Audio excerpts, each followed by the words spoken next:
نظامیان ترک خواهر بزرگ ابوبکر البغدادی رهبر کشته شده گروه دولت اسلامی را بازداشت کردند.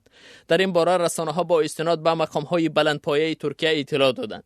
با اطلاع منابع رسمیه عوضی 65 ساله در شمال سوریه در منطقه تحت نظارت ترکیه بازداشت شد.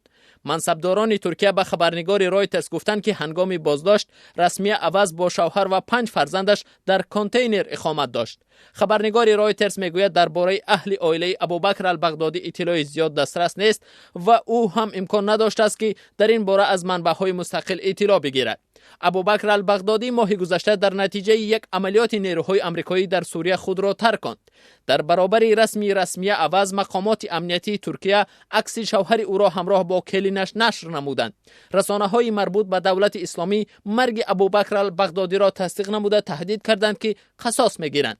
همچنان گروه دهشت افکن داعش ابراز داشته است که ابو ابراهیم هاشمی القریش را رهبر این گروه انتخاب کرده است. هفته گذشته منصبداران آمریکایی گفتند که درباره رهبر نو معلومات جستجو دارند.